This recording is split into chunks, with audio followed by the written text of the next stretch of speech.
क्या आप जानते हैं कि अंग्रेजी साहित्य का सबसे बड़ा युग एलिजाबेथ के समय में रेनेसां युग के नाम से जाना जाता है, जिसमें अंग्रेजी साहित्य की विधाएं, नाटक, कविता और निबंध की शुरुआत बहुत बड़े स्तर से लिखनी शुरू होती है। और यही युग ऐसा जिसके बारे में हम आपको बताने जा रहे हैं। What is Renaissance? Francisco Petrarca is known as the father of Renaissance. He was a humble philosopher and writer who laid the foundation for Renaissance humanism.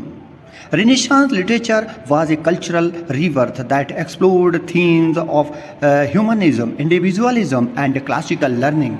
It also reflected the changing society of the time with the themes of love, nature, and social criticism.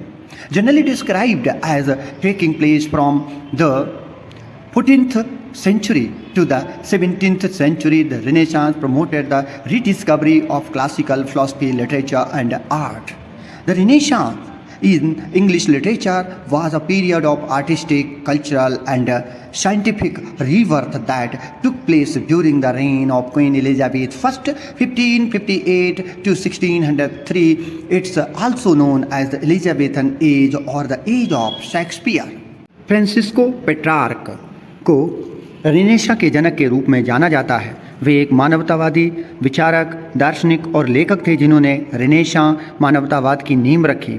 Renaissance साहित्य एक संस्कृति पुनर्जन्म था जिसने मानवतावाद, व्यक्तिवाद और शास्त्रीय शिक्षा के विषयों की खोज की।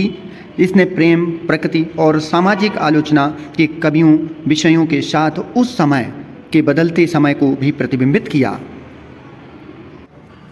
सामान्यतः इसे 14वीं शताब्दी से 17वीं शताब्दी तक का काल माना जाता है। रेनेसां ने साहित्य, शास्त्रीय और कला की खोज को बढ़ावा दिया।